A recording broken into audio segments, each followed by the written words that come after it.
my grandfather.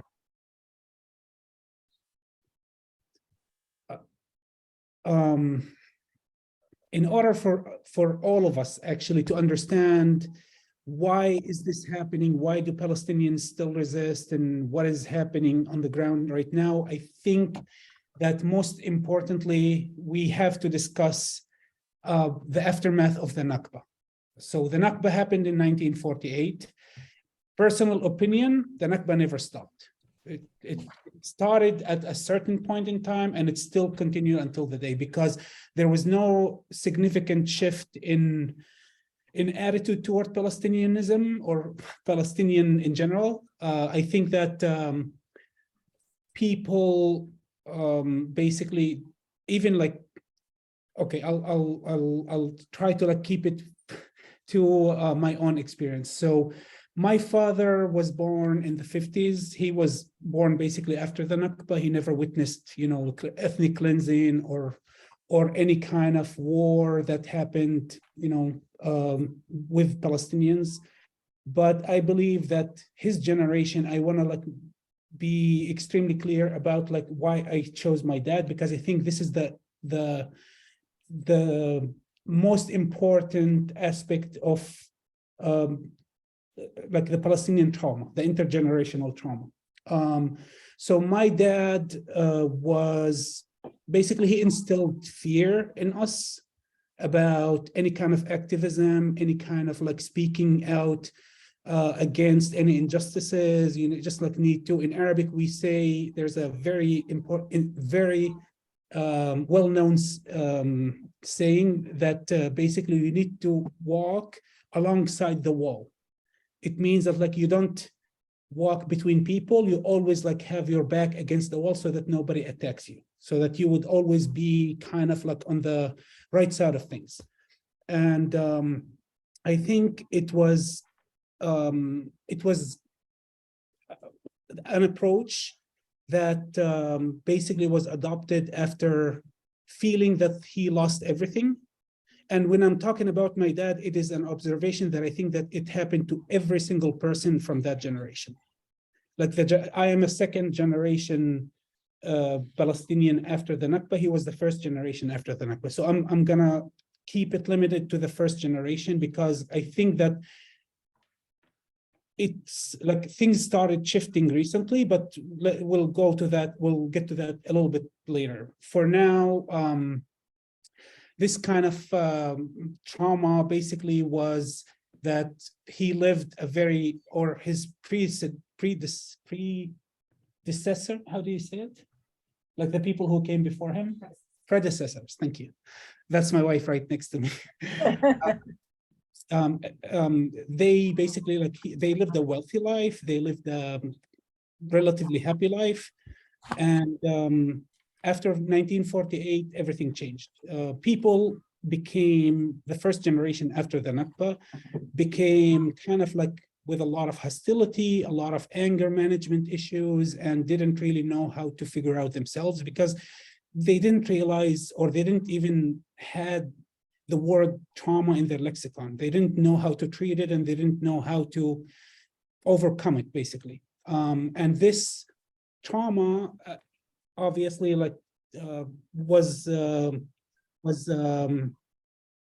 like we inherited the trauma. The second generation inherited the trauma, and now the third generation kind of inherited the trauma, but in less of an impact, like not as impactful as it was like on my generation. So what I want to say is that after the events that like after 1948, people were basically not allowed to move at all for almost 15 years. And my parents suffered that like when they were kids. They lived in extreme poverty. And I think it was systematic so that you can build a very cheap workforce that you can actually manipulate the way you desire. Like a country basically put an entire population under so much stress and lack of resources for over a decade, and then they started giving kind of like permits to go and work for obviously Israeli people. And this, like my parents, both of them worked for a farmer near Tiberias for 3 years. Both of the families, all of the children, the parents, like my dad has 9 siblings, and most of them were kind of like between the age of 8 to 15 back then, and they were working for almost 3 years. And then one war happened, obviously, and they were supposed to like be sent back to their villages, and 3 years of work, they got nothing. No pay, nothing. So it kind of gave them the lack of confidence, feeling that like anything could happen to them without any kind of ramification to the actions of the basically people who scammed them. And that's why my parents were extremely afraid. I think they're still afraid until today. Being citizens of Israel means nothing when you are always afraid of your government, your people, your whatever. And that's basically what I inherited from them for most of my adult life. I was always scared. Like I lived in Jerusalem for 9 years. And the entire time I was there, almost the entire time, I tried to hide my Palestinian identity. I never really like talked about it. I would be like going to demonstrations, doing like whatever I could. But when it comes to like me going to, for example, the central bus station to take a bus to go visit my parents, I have to, like speak fluent Hebrew with an accent that resembles, like a Jewish Israeli, for example. That kind of continued until 2008, where I got arrested in one demonstration. And that kind of like broke everything. For a few years afterwards, for many years afterwards, actually, I was extremely traumatized, like PTSD, the whole shebang. Until I started getting more, like like taking care of my mental health, basically. And I started feeling more, like free of this kind of fear. And which brings me basically to the generation after me, the people who are now like young adults who didn't really live to see major, like I'm talking right now about Palestinian 48ers. I really want to emphasize, because there's a lot of talk and a lot of coverage about East Jerusalem, the West Bank and Gaza. Those are like, they suffer much more than we do, but we have our own suffering, and I think it's extremely important to talk about it. Palestinian 48ers never really felt, and I'm talking about the majority, the people I know, even people who don't really talk politics, we never felt that we are Israeli in any way. Like, this country doesn't represent us. This country basically is here to make our life much more difficult. And we feel that the country is very proud of that. Like, it's not something that they're trying to hide. It's actually something that is, just go to any, Arab or Palestinian village in Israel, and you would understand like how much segregation, how much of basically ghettoifying the way Palestinians live in Israel. Like you would find even like cities that are basically cluttered of buildings without any infrastructure that is really like accommodating and modern. It's like you would go to, for example, where I grew up, it's called Baini Jidat. It's like 2 villages that got unified in the 80s and had like a shared municipality. If you drive less than 3 minutes, you would go into a kibbutz.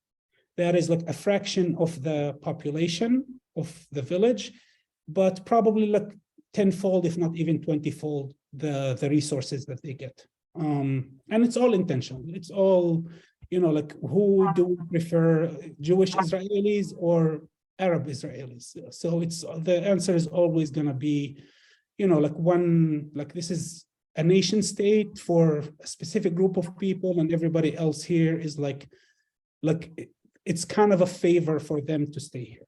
And that's the mentality. That's the way it has always been, at least in my, experience and the way I saw things happening. It was always like, oh, you went to a university. Wow, you should be thankful that like you were allowed to do whatever you're doing. So it's like this kind of mentality for the most left-wing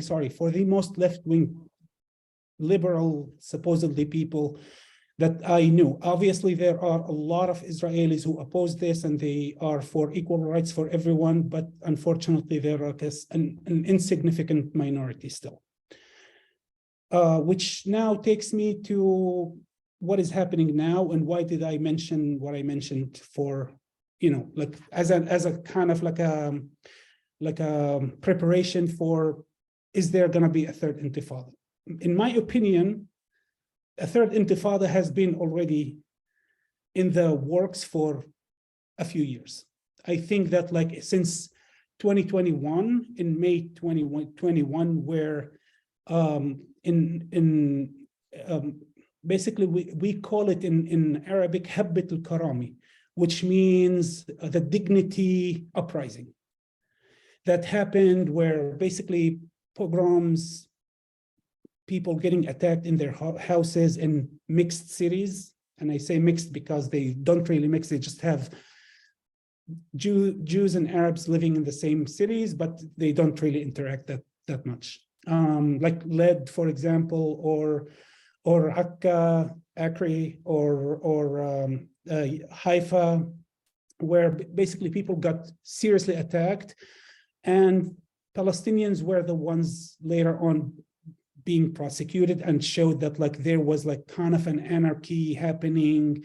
Palestinians were, attacking Jews just for being Jews and all those kind of like propaganda, hasbara type of events. The fact that it's not being labeled as such as an intifada doesn't make it less of an intifada. Like the numbers speak for themselves. I didn't really go into researching and like telling you about numbers of how many people got killed or arrested, or because the numbers are extremely high. Like just in January alone, like there was more than like one Palestinian killed every day. Like I think by the end of the month, it was like 38 or 39 people killed. More than, I think, 450 Palestinians were detained until today. But again, I'm sorry, I don't want to go into numbers because everyone can go and research and see what is happening. And anyways, so going back to generational trauma and how Palestinians have been basically overcoming it, I've been seeing people posting on social media, which is now honestly like becoming my most accurate source of information, because people on the ground, they have everything to lose. Like, and social media is not kind to pro-Palestinians. It's what it's called shadow banning them all the time. If I share any kind of story, for example, on my Instagram, I always get a couple of minutes of it posting because they need to make sure that I'm not posting anything pro-Palestinian. And when I do, it barely gets any views. When I post something with my son, I get hundreds of views. But when I post something about Palestine, I barely get like maybe 15, 20 people.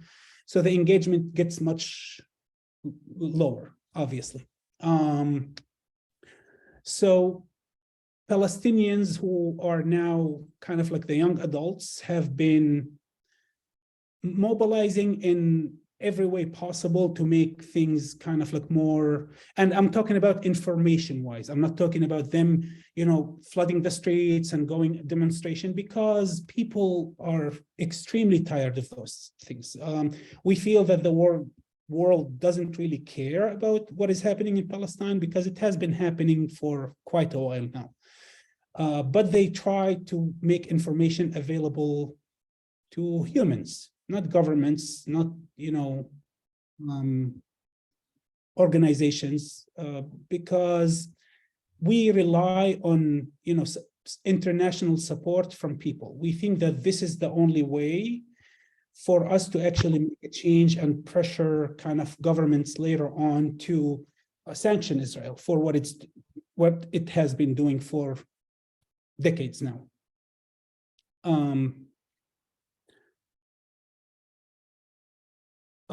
Yes. In the past 24 hours, there was a law that was passed kind of like initially. It hasn't really it has to go over a few more kind of voting in order for it to be passed as an actual law. But basically, collectively punishing Palestinians.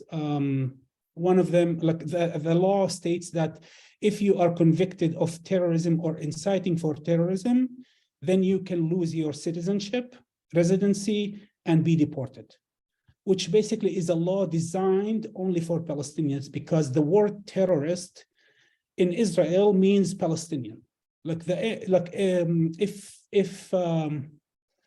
If any of you go to, for example, Ynet, which is one of the most prominent online news source in Israel, it's like the most mainstream one and the most viewed one.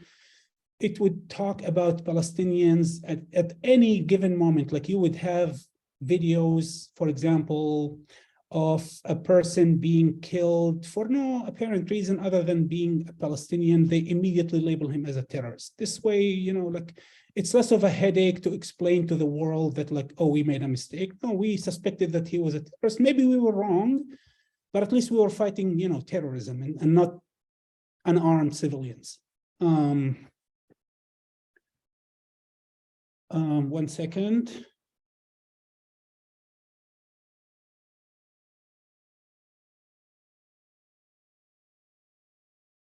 Yes. So history has been unkind to governments usually, or ruling powers that has been stripping people of their decency, of their basic human rights. Even hundreds or thousands of years ago, it always ended up badly to those kind of governments. And I feel, maybe I'm a little bit of an optimist in this sense, but I feel that recent events has been becoming worse and worse for Palestinians, but that gives me hope that actually, usually it goes like this. Things don't just become better all of a sudden. It becomes worse and worse and worse until there's a breaking point. And from what I've been seeing online and reading about, I think that the breaking point is imminent. I think Palestinians starting to understand that they have a lot of power. They don't have an army. They don't have a means to fight one of the strongest armies in the world, but they know how to, or they're realizing how to fight it peacefully, fight it with the same kind of mechanism that Israel has been using very effectively for years, and it's now not that effective as it used to be, which is the Hasbara. Hasbara is basically propaganda. It's there is no ultimate truth. Even if you see it, we can always have an excuse for it. We can always kind of explain it. Hasbara means explanation or explaining.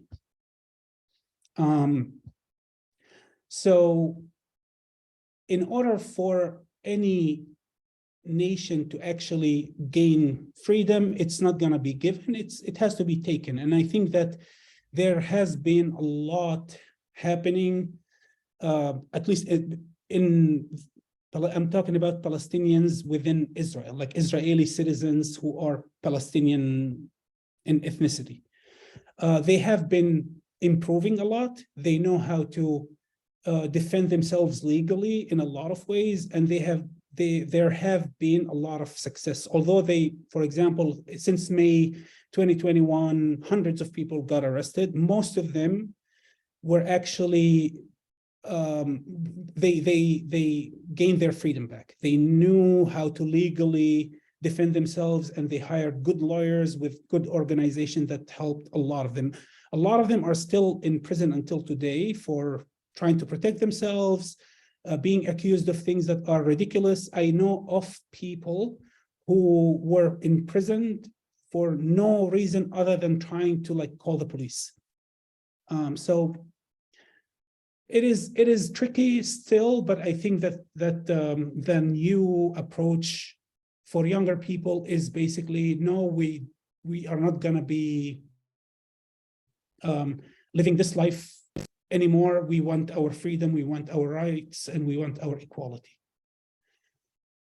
If we want to talk about the entirety of Palestine in the West Bank, East Jerusalem, and Gaza, then it's a whole different monster there, because not only that they have the Israeli government against them and killing them and ethnically cleansing them for years, they also have the Palestinian Authority, which is an extension to the Israeli government, unfortunately. Maybe it hasn't been so for years ago, but it is right now, since Mahmoud Abbas or Abu Mazen or whatever you want to call him, rose to power. He has been the loyal subject of Israel and doing Israel's bidding against his own people, unfortunately. So honestly, I don't have that much faith in any kind of,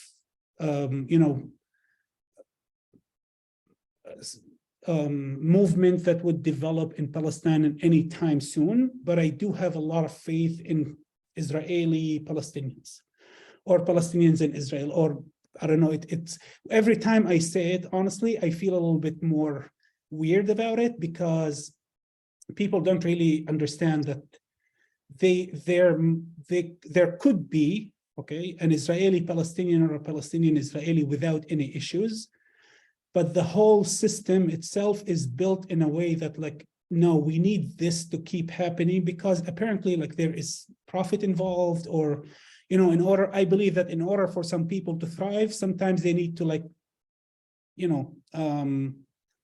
enslave people or make other people do their work for cheap or whatever. So yeah, it's unfortunately happening in Palestine until today, which is, in my opinion, the last settler colony that still exists on the planet. You can call it a democracy, you can call it whatever you want. I personally don't believe that a democracy could be called a democracy if it has fascism in its government. And I'm not talking just about the current government. I think every government in Israel since its establishment had some fascists, some racists, people who believe that this is the way to go, and we need to break the bones of Palestinians so that they would learn their place. And I think with that, I hope I didn't take too long from everybody's time, but I would love to open the conversation for other people too. Oh, well, we shall open up the conversation. If you would use a reaction thing to ask a question. I see Jeff is up. I'm going to take advantage of my hosting tonight to ask the first question, which is that in the first Intifada, it seems to me that the people went on labor strikes, on boycotts, on refusing to go into Israeli-owned shops, and it was well over a week and a half, 2 to 3 weeks before the governments in the West Bank and Gaza eventually understood that there was a rebellion going on. It was peaceful more than anything else. But that's the history of the first Intifada. Do you see anything like that happening within Israel proper? There's going to be an aftermath, of course. I do see it happening. I do think that this is something that people try to organize, but there is always a method, like a country that is like, for example, a country that has been kind of in the same position for decades. I'm sure they have a contingency plan for these kind of scenarios. And unfortunately, their plan is to instill more fear, use more violence, detain people. Anybody who speaks against us is kind of against us and he's the enemy. You know, like it's unfortunately, it's like dealing with a bully. Yeah. So. Yeah, it's interesting as you're saying that. I'm thinking about how news recently over the past 2 or 3 years has been talking about how Israeli Palestinians in the medical profession have become such a force. And I'm thinking there's a very risky, but obviously beginning point for some kind of boycott or work stoppage. Jeff Warner? Just 1 second. I'm sorry, I didn't mean to interrupt you.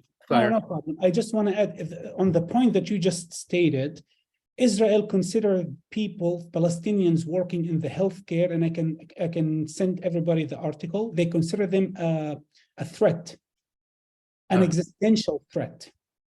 They don't want to rely on Palestinians on anything other than mundane jobs that they can be easily replaced.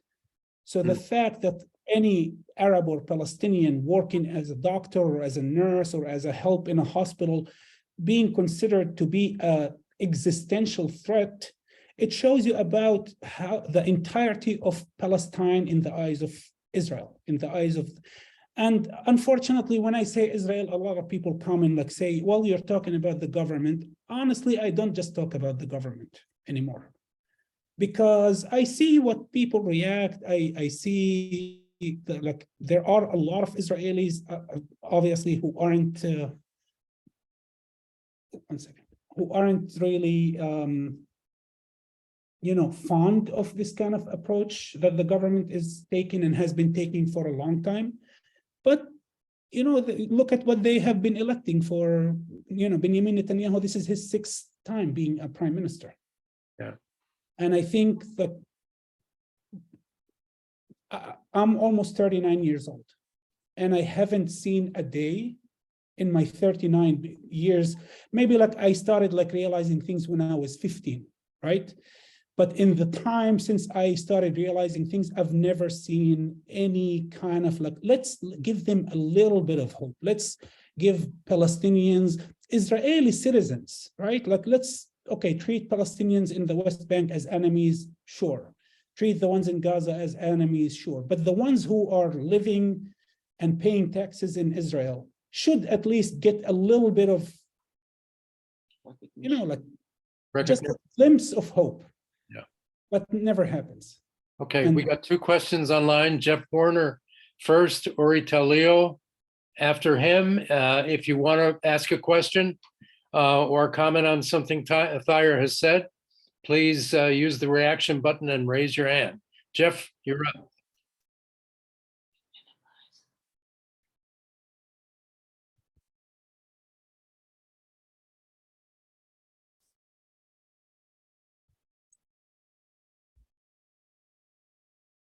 Jeff? There he is. He's come back. Jeff Warner. Okay, let's go to Uri. Okay. First of all, Thayer, thank you very much. Thank you. You know that I hear you very well, but I'm going to be the one who is actually raising the issues, the tough issues. So first of all, it's clear for anybody who never understood when they say Jewish and democratic, they meant democracy for the Jews. Anybody who misunderstood it, it's on his own peril. Democracy for the Jews. How do we know? Because the Jews who is realizing right now that they're going to lose the democracy, they're fighting. When it was the issue of the Palestinians, the Arabs, you couldn't bother them, very few. So this is kind of like a preamble to what I'm, but I'm going to challenge you on a couple of issues. First of all, the common answer, first of all, when Israel was established in 1948, supposedly as a democracy, but they said it's Jewish and democratic. They never intended even to include the Arabs in it, the 48 Arabs or others. It was out of their thing. They were forced to do that because they wanted to be following the United Nations resolution. Mhm. So from 48 to 66, there was the military governance of the Arabs, and it was a military governance. And the mentality still stayed in Israel, still is. So, however, and this is the flip side of the whole thing, is that the contention on the Israeli side was always that the Palestinians are responsible for their situation, because whenever they stood at position to get some kind of a compromise, they went against it. And anytime they say that the Arabs or the Palestinians, the 48, or they complain, they say, what are you complaining? Your situation is 10 times better than look around. You want to be in Syria, Lebanon, Iraq, so don't complain, count your blessing. And the other element that I want to throw into that thing for the American audience, the 48 Arabs are kin to the blacks in the United States. Under the United States Constitution, they had equal rights. However, that was a word. In order to practice it, it's a different conversation. You need to get the government to cooperate, and the Israeli government obviously is not interested to cooperate. So this is one point. I want to ask you another question, which bugs me, but this is not on the 48 Arabs. This is about the West Bank. Abu Mazen is 88 years old and is a chain smoker. Sooner or later, he's not going to be. What's going to happen to the authority, especially that he doesn't have a designate here, and the fact that they basically, like you said, the Palestinian Authority is doing the job of the Israeli government. The Israeli government basically subcontracted them the control of the population in return for money and favors and all that thing. So that's the second point.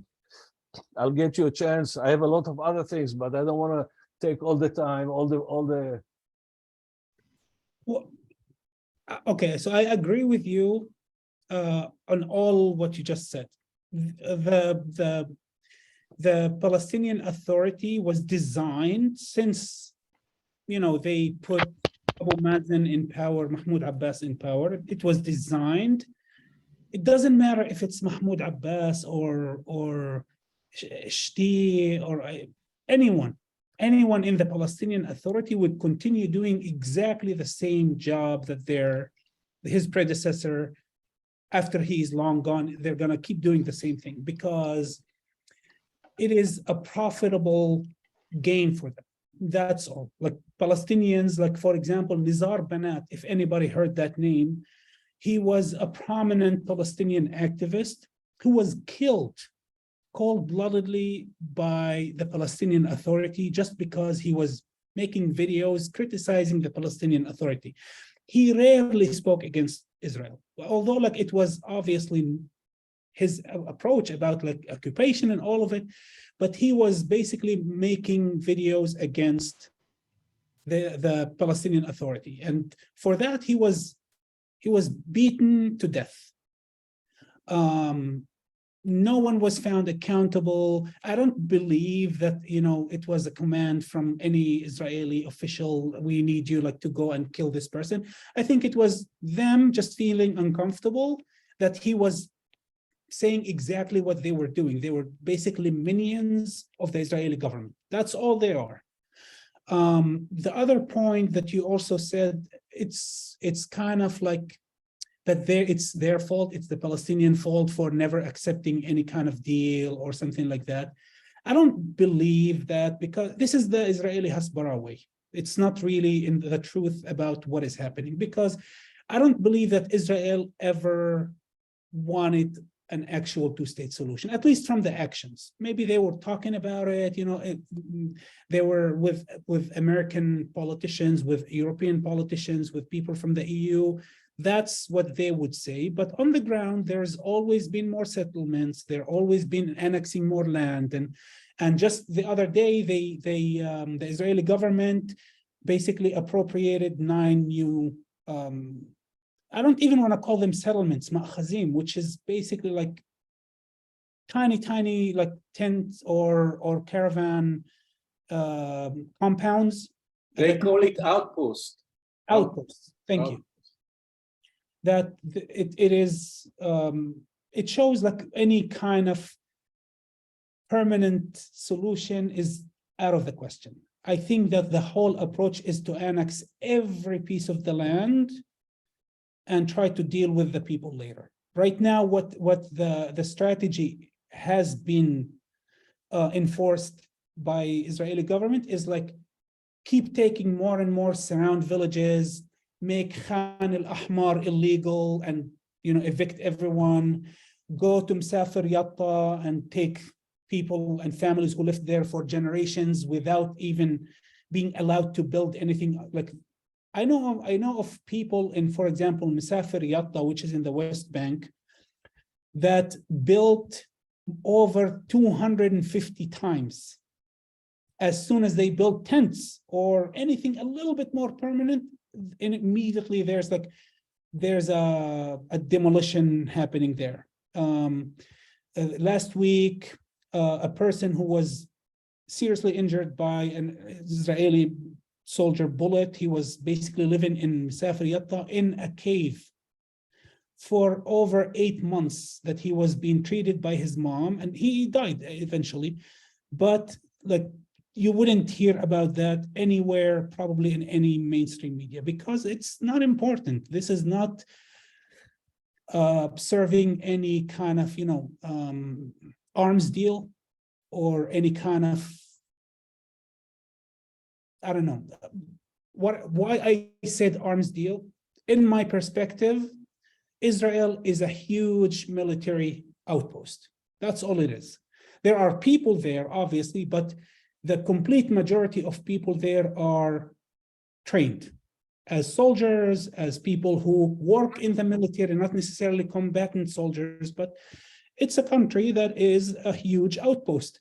Their main resource is, Israel is not that country with a lot of natural resources, but they have brains and they have army stuff.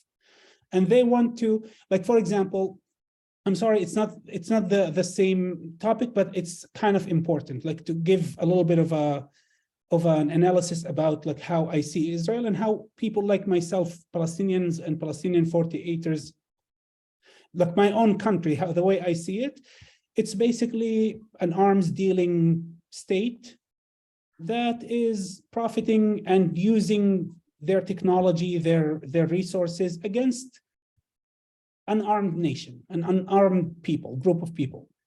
And the whole, for example, Abraham Accords is basically arms deal, like camouflaged by being, peace talks or peace agreements. It has nothing to do with peace. It has nothing to do with making the world a better place. It just, like, okay, give us more surveillance stuff, sell us more weapons. This is the kind of country we're talking about. So I hope this gave a little bit of a glimpse of the way at least somebody like myself sees my own country. Okay, next up, Dick, and then Jeff has joined us again. Jeff will be after Dick, and my wife Doreen also has a question. Okay, Thayer, in the United States, public opinion support for Israel is gradually declining, especially among people who are Democrats and so forth. Republicans, not so much, but it's steady and it's an ongoing process. What do you think it doesn't have much impact on the government because the government has just been oblivious to the change in the political climate in Israel. The Biden administration says we'll continue to deal with Netanyahu like we dealt with him before, and that's it. But what do you think people can do to maybe change this situation? Any ideas of what we can do? A couple of weeks ago, I forgot the name of the reporter, like a journalist asked the Speaker of the House, not the Speaker, the Speaker of the White House, a question about the occupation in Palestine. He said, what is it? Tell me, like, give me a name of how do you call it? And the amount of evasion to the most simple question, like, I want you to tell me that this is an occupation. Like, I think that every person with a little bit of a brain would say, like, even if they don't know anything about Israel, Palestine, if they go and like research a little bit, they would understand it on their own. So I don't believe that the US would be pressured from within. I think that the pressure would come from outside of the United States, from the allies, from Europeans, because they have too much reliance. It's like, I don't remember who, like, but it's still stuck with me for a long time. Israel is basically an American destroyer that is unsinkable in the Middle East. So I don't think that they would ever give up their most valued asset in the Middle East. Doesn't matter how much pressure from within. Maybe if would be like millions of people marching this week, I don't know, but I don't think that any of our efforts, like individual effort, would make any significant change, unfortunately. But I do realize that people do change their opinions. Maybe governments, it's harder, but people do become, like, everybody has a journey. Everyone is something when he's younger and becomes more aware of things when they're older. And it's a process of, evolution, thought evolution, physical evolution, all of it. And I think that the natural evolution of things is for things eventually to become better. Maybe not in our lifetime. I hope that it's in our lifetime, but I think that naturally, like, nothing stays the same. This is like the law of the universe. The only thing that basically is proven that nothing stays the same. And I unfortunately don't have an answer, Dick, of like what we can do as individuals or as a group of people to, change anything. But it's inevitable. Like, slowly and steadily, things are gonna change for the better, hopefully. Okay, we got two more questions, Jeff, and then Rick Chertoff. Thank you. I apologize for before. My camera and my microphone went dead.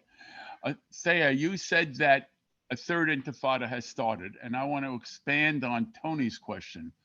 Tony pointed out the first intifada was an organized civil disobedience. And he asked, do you see anything like that today? My question is twofold. The second intifada was more organized violence. And so I want to know, do you see anything like that? And how do you define intifada that you say a third intifada has started? So the meaning of the word intifada basically is shaking off. That's the actual definition, like the shaking off of something, like, like to shake off the dirt off of your clothes or whatever. I think that the third intifada actually started a long time ago, slowly, but it's still happening until today. Like, if you look at the amount of violence, like violent resistance from Palestinians, unfortunately, because I don't think it's effective. I don't think it helps the Palestinian cause that much, because it's not an army against an army. You go and you do whatever you do violently. I don't think it's the most effective way to do things. I think that international pressure would be much more efficient, but it has been happening a lot. Like, you have unorganized people who had nothing, like, in their, like, they did nothing previously. They weren't never detained, or they had no background or anything, that they would go and do a knife attack, or they would find a weapon and they use it against people or against soldiers. And the numbers are actually very high. Like, you would read about an incident at least once a week that has been happening for several years now. There has been a lot of Palestinian villages that actually did try to make like a strike, did try to make like a boycott or like stop, consuming Israeli products, but it was met with an immense amount of force. And I don't think that people, like normal people who aren't activists would want to live in this kind of situation. So I think that it's less effective because people are still scared. It's not going to happen that much, that people are going to organize more. We don't have leaders anymore. Like every leader is either in prison or dead. So that's one of the strategies to keep Palestinians basically not united. So the point basically is that in order for you to like define an intifada, you need to like be in the Palestinian mindset of what is an intifada, right? Like you have, for example, the second intifada was called Intifada al-Aqsa, which is the Aqsa Mosque, because of like the aftermath of Ariel Sharon storming the Al-Aqsa Mosque and what happened later on. Palestinians value Al-Aqsa more than they value their homes. Most Palestinians, not necessarily, like it doesn't matter if they're in the West Bank, Gaza, or Israelis. For them, this is like a landmark that is the symbol of Palestinianism, Palestinianhood. I don't know if it's a word, but let's use it for now. And what has been happening since May 2021 is that like every single day, tens, sometimes hundreds of Israeli settlers go and storm the mosque with the protection of, like a brigade of soldiers, like a lot of soldiers. And usually it's accompanied by attacking Palestinian worshippers because they're not fond of, the whole like domination practices, like the domination play that they do to show Palestinians who's the boss. And more and more Palestinians are becoming less afraid. Like, for example, in the past few weeks, I've been seeing a lot of Palestinian kids writing their will and keeping it in their bags at all times. Like, yeah, if I die, at least like people would know that I wasn't afraid, or I try to stand up for my rights, or like people who aren't really violent, but they are exposed to violence on a daily basis. Like, for example, East Jerusalem people, and I'm talking about Sheikh Jarrah, I'm talking about Ram, I'm talking about Isawi, I'm talking about Beit Hanina, Beit Safafa, all of them. They live in the constant fear of being deported at any given moment. I know people who got deported for no reason other than they went and lived for a few months in another location. That's an enough reason for them to lose their residency in Jerusalem. Okay, gonna have to move on. Rick Chertoff.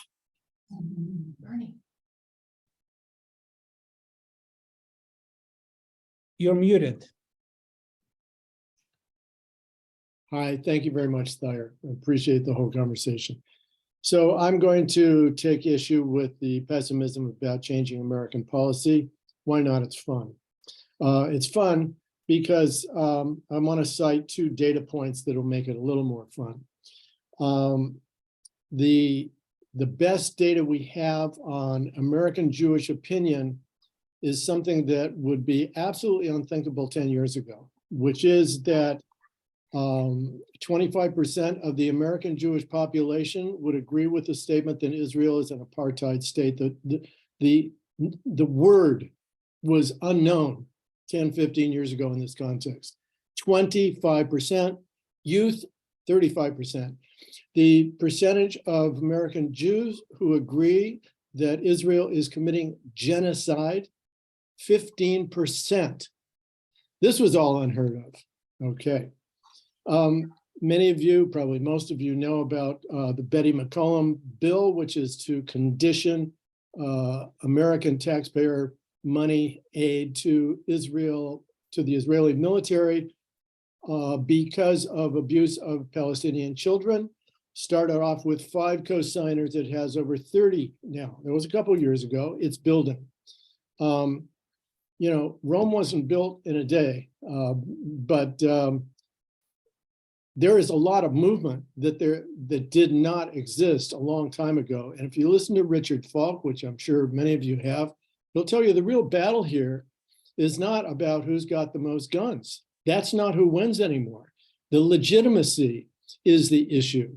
And Israel is losing it quicker as information travels quicker. So I'll just say one other thing.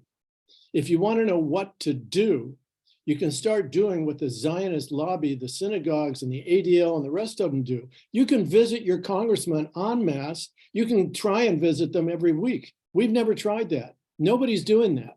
But there's a new group in town. Contact me if you want to know about it. And we are going to do it.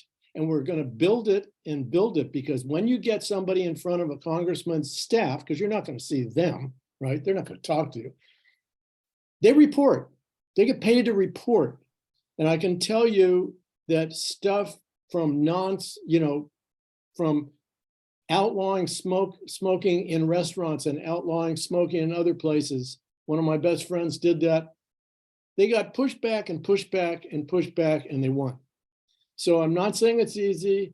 What I am saying is, let's get off our butts and do the work necessary, because guess what? The opposition has done it, and that's why they're in a good position.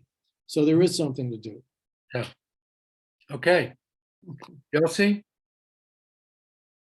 Yeah, thank you, Tahir, for your also personal experience living in Israel, because sometimes we so Baghdad on the politics and not hearing the human cost or the human effect on the life as a Palestinian inside Israel and the occupation.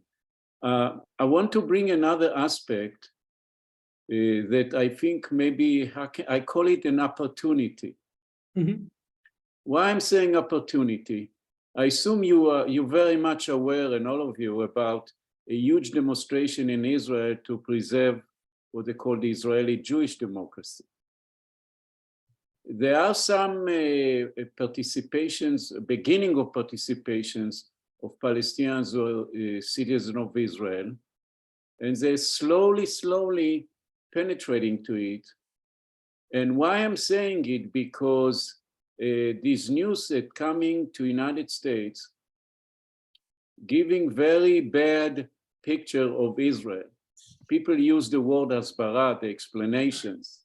I think today the Israeli government is failing to explain what they're doing, of trying to destroy the judicial system that many pro-Israeli journalists and politicians, some of them saying they get disillusioned with Israel.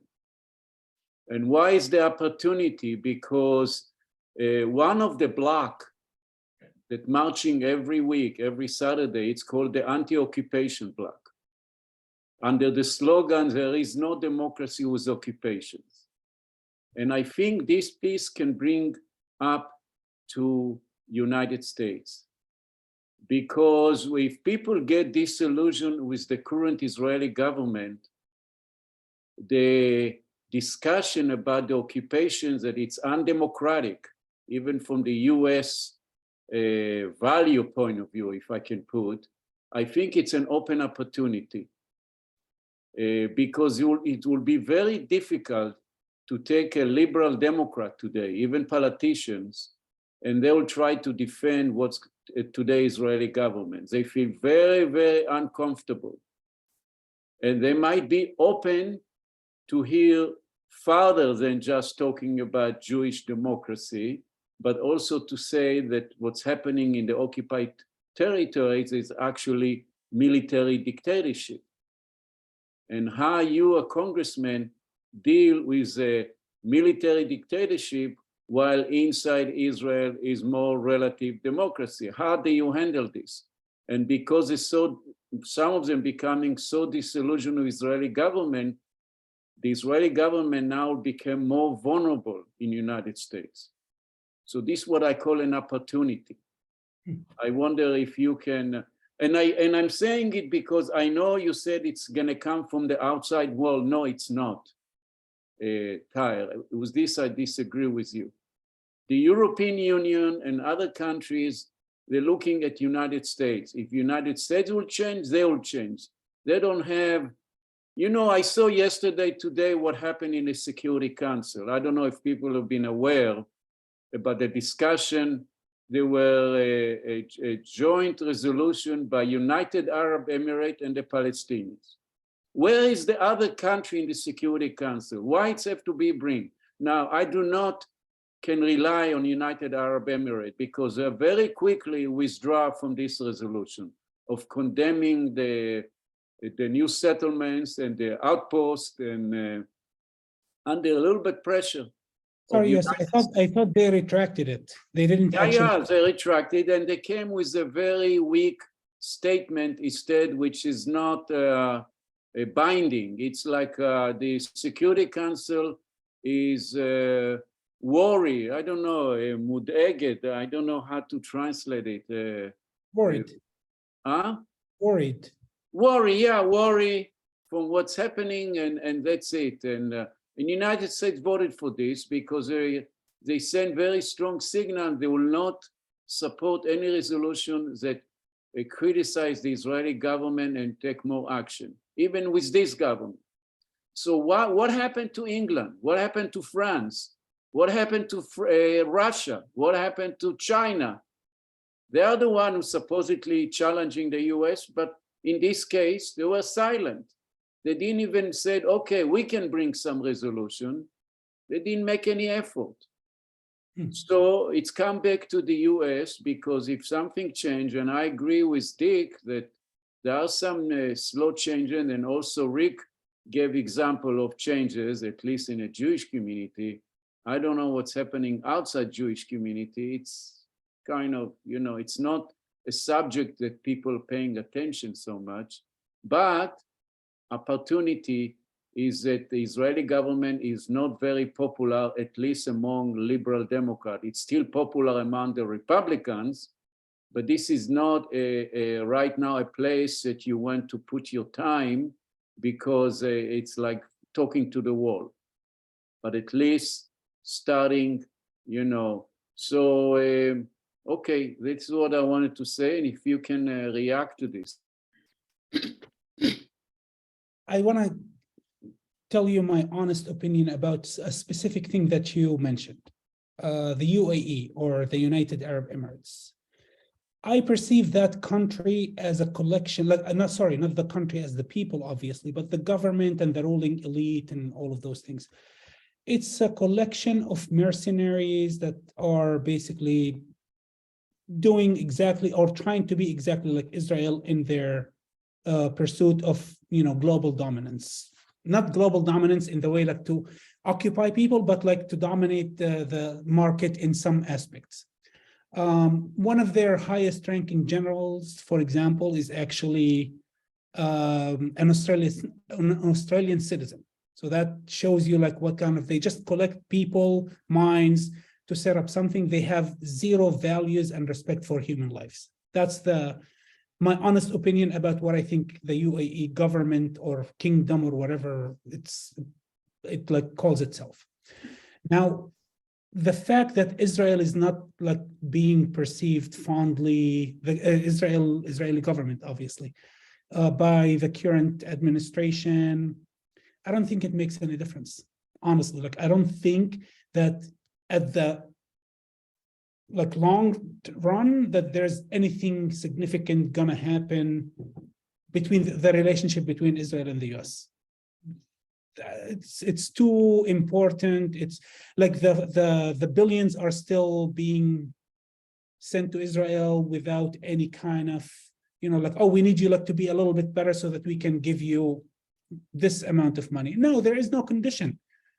It has been happening. Like, I'm gonna give an example of what happened not even a year ago, where Shireen Abu Akleh, maybe, yeah, about a year ago, Shireen Abu Akleh was murdered cold-bloodedly execution style, shot in the face, and still no condemnation whatsoever from the American government.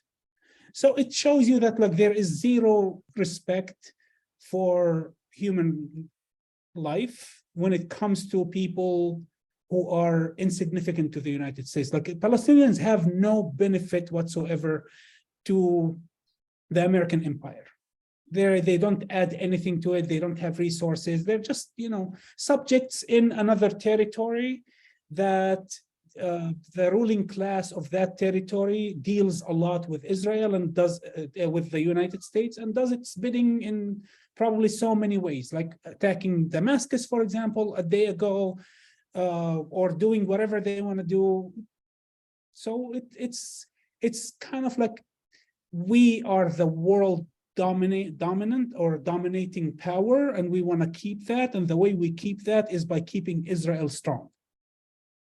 That's how I see it. I don't see if now 100,000 people start like marching in the streets of Los Angeles. I don't really think that it's going to pressure the government that hard for them to change decades-long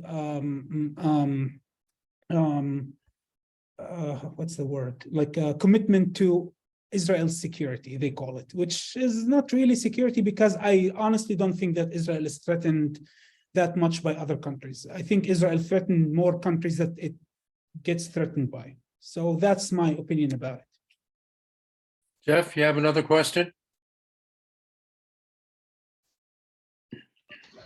Yeah, I do. Thank you. Why do you, in this world we live in, perfect is not on the table. And you keep dismissing the UAE, and they ain't good guys, but they did put that resolution in the UN today.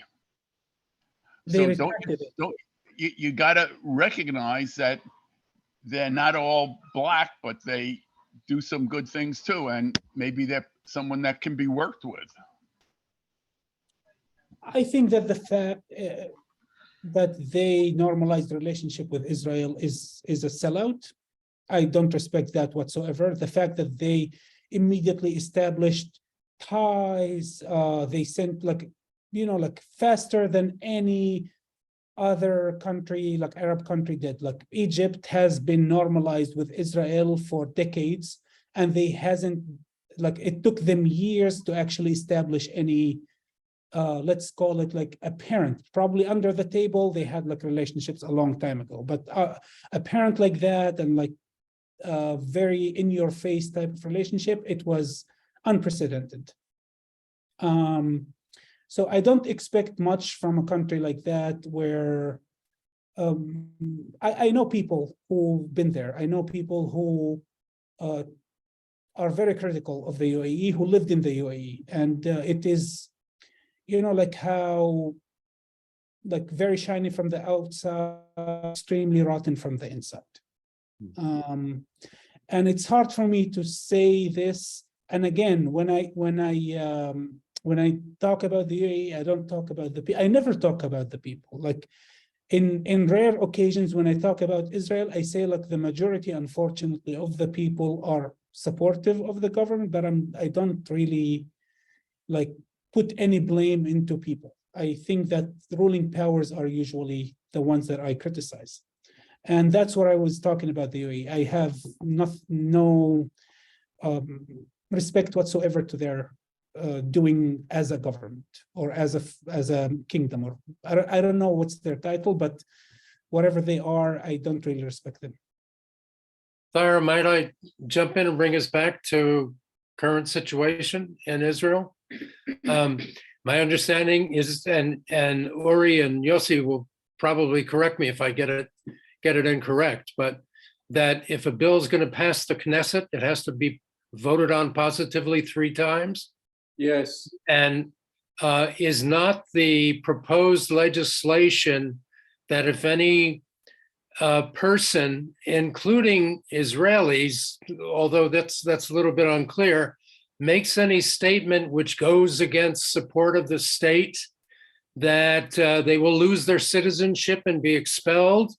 And it looks like it's a direct response by the Israeli Knesset, or at least from the members who are introducing the legislation, that this would be one way to get rid of the troublemakers, one way to get rid of the people who might lead any kind of a civil disobedience or a controlled intifada. Can I say something? First, I saw Alex raising his hand, Tony, so maybe give him a chance to ask question. Is this right, Alex? Also, Maureen. Because I saw it on a screen raising his hand. Yeah, I am. I'm so behind this technology. I don't know how to put this yellow hand. Where do you put it? Anyway, Under reaction,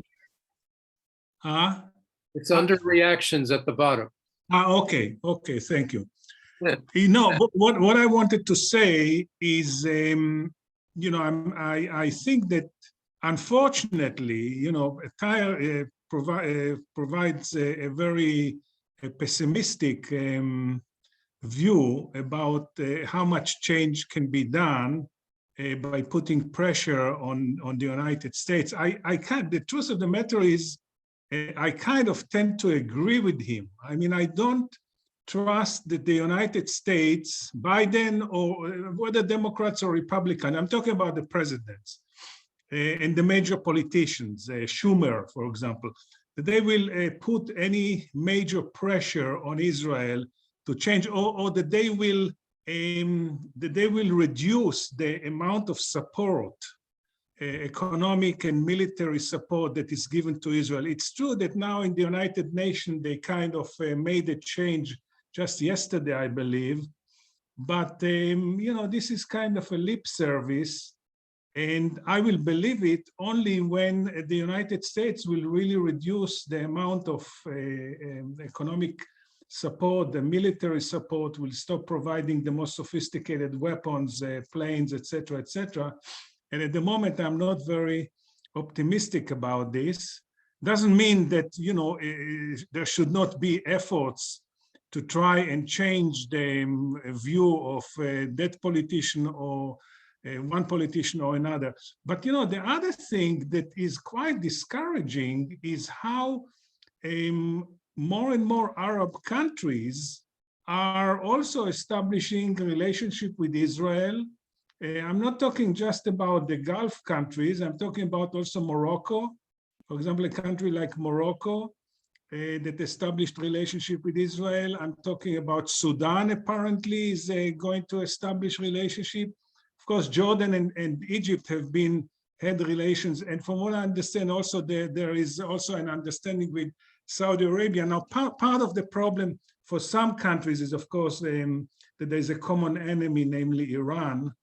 I'm talking about Saudi Arabia. But, you know, it's amazing how the Arab world is becoming more and more accommodating to Israel.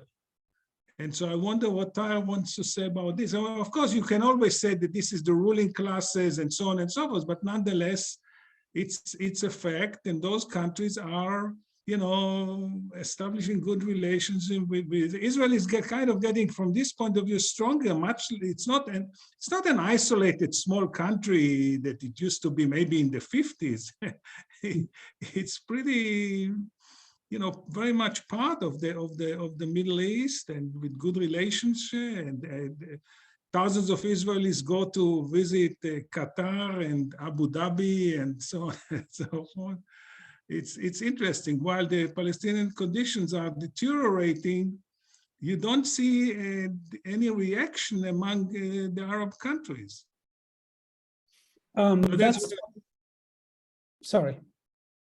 No, that's all. That's what happened when you put the fear into a nation, like all Arab nations live in fear. That's like something no Arab person would dare to speak against their rulers. That's something that everybody should know.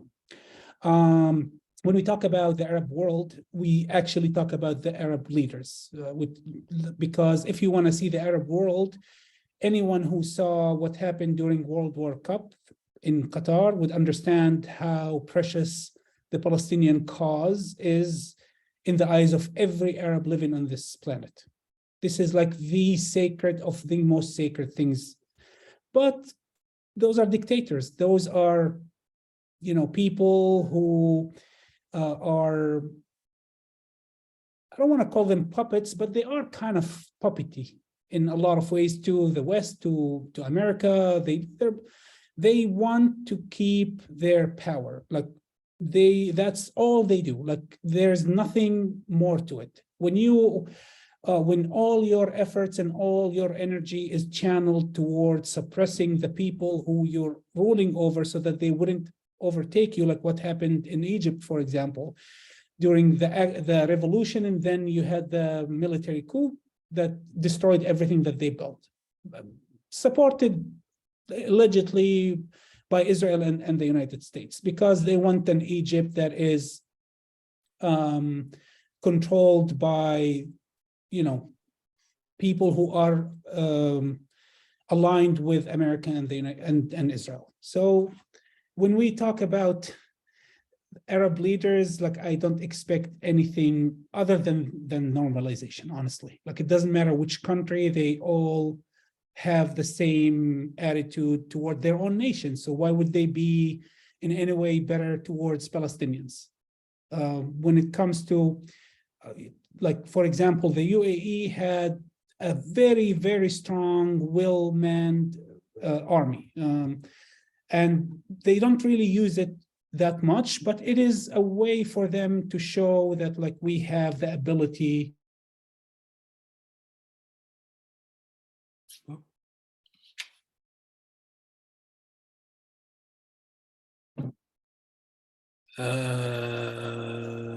Looks like he's frozen up. Thayer, try shutting off your video. That might strengthen. Sorry about that. That's okay. For some reason, cut me off. Maybe like people don't really want me to speak my. I mean, somebody's been listening in. Somebody's been listening in, huh? I don't really. I used to care before. Now I don't really care that much.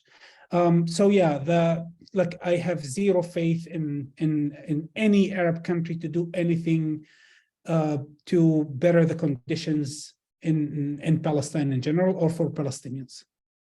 We got two So more. yeah, I am kind of a pessimist. Sorry. Two more questions. Rick Chertoff and then Uri. Hi again. I think the deep pessimism being expressed is very understandable. There's no question that Israel has a lot of resources diplomatically, militarily, and so forth. But if you pull the camera back far enough, you'll see what's really going on, I think, anyway, is a very long anti-colonial struggle that this fits into. After all, Israel is a colonial settler state. No, it's not a democracy. If you expel 3/4 of the people and hold a vote, that's not a democracy. Anyway, there's more Palestinians in Israel, Palestine than there are Jewish Israelis, and 5 million of them can't vote. So that's not a democracy. Once we start getting those points across to people, and they are coming across to people, change on a grassroots level will happen. It has been happening. And the question really comes back to, forgive me quoting JFK, ask not what you can do for your country, ask what you will do for your country, not what it's going to do for you. So the question in front of us is, will you join other people and yourselves to do the legwork to make what you think is right happen, or will you accept what you think is inevitable and look at the football score and say we're behind? Yeah, we're way behind. But somebody on this call said when they walked into, I think it was the secretary of the current mayor of Los Angeles, who said, close the doors behind you and let me tell you something. maybe the mayor is in your corner, but she's not willing to say so unless you provide the support and cover her back, because she ain't going out on that subject by herself. She needs political support. So that's the real question here. How do we give people the political support to do what we want them to do? And it's not a one-time thing. It takes time to build those relationships. And if we don't start now, it's not going to happen. We are the people paying for killing these Palestinians. Our tax money is paying, and we all know this. I know I'm not telling anybody anything new. So it's a long fight. It's an anti-colonial fight, and it's a fight for justice, and we can do it. We have to put our minds to it and put our legs, start moving. Maybe it's too elementary to state, but that's what I wanted to reiterate. I just want to add, I agree with you 100%, that on a brighter side of things, like, yes, I'm a pessimist in a lot of ways. I'll give an example of something that happened that is like, sheds a little bit of light on the situation. The mayor of Barcelona just broke a deal that basically, like, they canceled their twin cities with Tel Aviv and cut ties with Israel because of, I'm not sure if they called it apartheid or whatever, but because of the attitude toward Palestinians. So things can change. Okay, next up is Uri and then Dick Platkin. And then So first of all, thank you. Alex, I want to give you a direct answer. It's called the golden rule. Whoever has the gold makes the rules. And it's a very simple rule in American politics because we believe in the almighty dollar. So it's a very simple calculation. Look, worse than the Palestinian that was shot. They assassinated an American green card, Jamal Khashoggi. So Biden didn't want to kiss the hand that did it. Business comes first, no matter what. We talk nice about democracy. Explain it to the blacks in this country, the whole conversation about democracy. So that's my cynical part. I mean, I respect you, Rick, and I respect you, Tyre, because you're the optimist. And basically, I'm the pessimist. You know why I'm a pessimist? Because I listen to too many optimists. That's the definition of a pessimist. So as far as like, you have to realize, Israel is basically getting a commission. Israel is the best military industrial complex salesperson in the world, #1, because we try everything that the United States makes. And if it works, we get the endorsement. That's why Sudan loves us, because we gave them all the equipment they need to go after all the people who fight them, and on and on. The same thing for the whole countries around Saudi Arabia. You think they love us? No. It's a matter of they're afraid of the Persians, the Iranians, and they want to be on the sides of the Israelis and the Americans who will help them against the Iranian.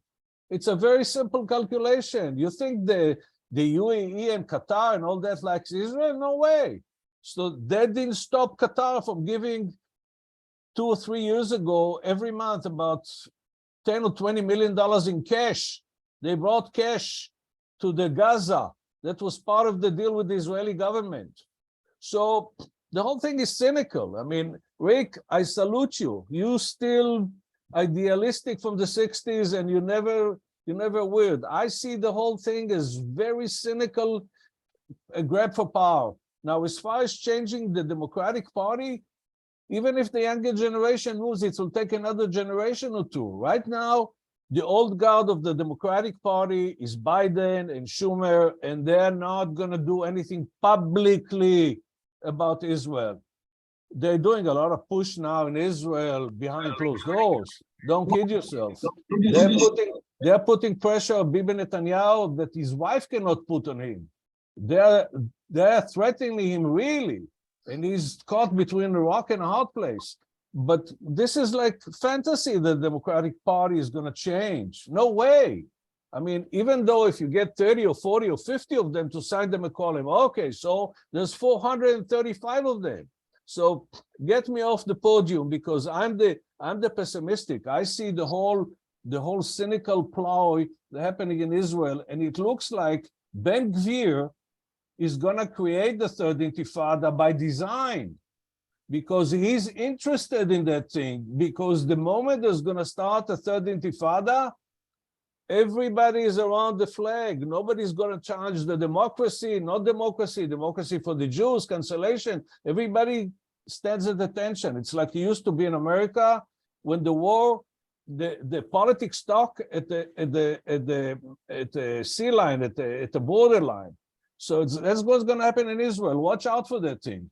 If the Palestinians are not going to start it, Ben Gvir is going to make sure that it's going to start, because it serves his purposes. He doesn't care about Bibi. So get me off the podium. I mean, I can talk about this thing for a long time, but you know me. I mean, by the way, you asked about the question of the law that they passed to enable them to take the citizenship of the Israeli Arabs. Yeah, I Because we're did. talking about 1948. Yeah, essentially, it's a publicity stunt, because they have to jump through a lot of hoops. They have to convict them on terror. They have to basically show that their family got support from the Palestinian Authority. And only then they can go towards removing the citizenship of somebody. But in the world, you cannot remove a citizen if somebody doesn't have another citizenship. So they're going to run into a lot of power, a lot of places. They're going to fight. So this was a stunt, a nice stunt, because that he was able to appease the right-wingers. You see, we are not going to support the Arabs who get the support from the Palestinian Authority after they commit terrorist acts against Israelis. Or you're Yeah. saying that the legislation was never approved. No, I think it went to the third. I think this week they passed the second and the third rounds, because they do the first one is the hard. The second and the third is usually formality, because they have the automatic 64 now that would vote for that. My thing was that it was directed toward Israeli Palestinians. Yes, And absolutely. Yeah, I know, but okay. No, this is in 1948. We'll analyze it when it gets passed. I'm sorry? Dick Plotkin had his hand up. Let's go to Okay. move on to Dick. People have talked about the long-term view. A while back, Jeff Warner and I had an article in Mondeweiss, and we pointed out that in the last century plus a few years, the British Empire collapsed, the French Empire collapsed, the Ottoman Empire collapsed, the Austro-Hungarian Empire collapsed, Japan was beaten in World War II. Germans didn't have a real empire, but they collapsed. So you can't really project the future just by saying, well, we know what's happening right now, we can just automatically extrapolate it into the future. It simply doesn't work. Now, we've seen that the United States is trying as hard as it can to maintain its position, but I'm very dubious that this is happening. I mean, the US all its power they couldn't win in Afghanistan. They can't win in Iraq. They collapsed in Vietnam. So if we look at forward, Jeff and I didn't have a timeline. We said there will come a point, maybe it's by the year 2050, 2060, we don't know for sure, where you simply can't extrapolate the present into the future. The ability of the United States to maintain 800 foreign bases has to collapse. I mean, we can't even maintain sidewalks in the United States, or train tracks, or streets, I mean, so that collapse of the United States that we can all see internally is going to just spread. Now, the question is going to come all over the world, where all of these kind of vassal states, like we talked about, Morocco and the UAE, and it includes Israel. What happens when the US just simply is unable to financially and militarily support them? And we said the two things will happen. Either it'll be a strategic decision to cut back like happened in Afghanistan, or it'll simply be by default where the US will simply collapse. And I think we need to have this long-term view, and this is going to create, this is to back up really what Rick was saying. When each of these things happen, it will create enormous opportunities to push forward, to say we don't want to just have events happen. We want to be able to have agency, and we need to have a government that's going to withdraw in a systematic way, not just let things collapse in a horrible way. So that's, I don't know whether that is a little tone, a little grain of optimism, but we tried to have a long-term optimistic view in that article from Mondelez.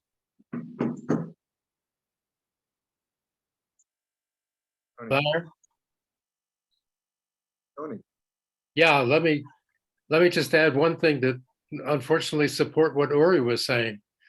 The current minority speaker was totally against that Betty McCollum letter, and in fact gets something like $240,000 for his campaign from AIPAC. He's in the pocket, and he's now one of the younger leaders of the Democratic Party that we've ever had. And I'm not too pessimistic or not too optimistic about the influence that we could have on the Democrats. That's not to say that we shouldn't keep doing the legwork that you're talking about. But the minority leader is not a fan of what we're in favor of. But he can't stop history from unfolding.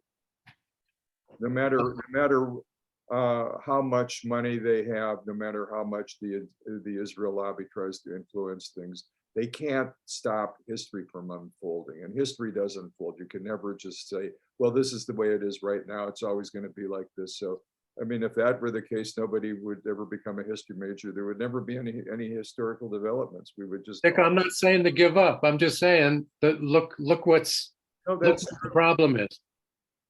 So, Thayer, do you have anything more to add, or can we wrap this up? I think I just want to like shed a little bit of light about myself being a pessimistic optimist sometimes. That I do believe in the long run, nothing stays the same. Everything's gonna change, but current events make it look very bleak right now.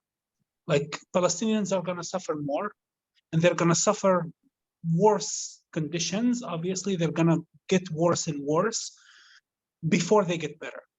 But I do believe that eventually things are gonna get better. Like it doesn't matter if Israel becomes more and more powerful or the United States give more and more support. I think that like the train has been moving towards gaining equal rights and freedom for Palestinians. Okay. All right. Before we leave, then let me share the screen and put up some coming attractions. Next up, on March the, let me see if I can move this around here to show.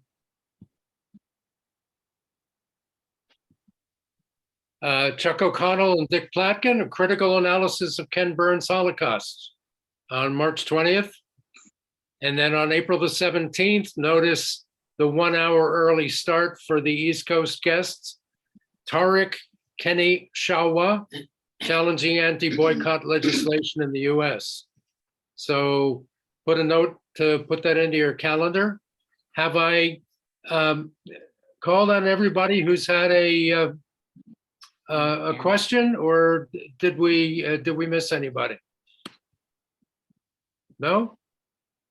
Okay, if that's it then, Thayer, thank you very, very much for sharing your personal history and your observations and your continuing reading in Hebrew and in Arabic of the situation in Israel and Palestine.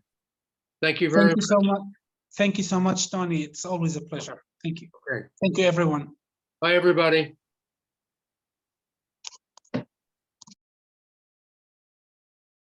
The recording stopped.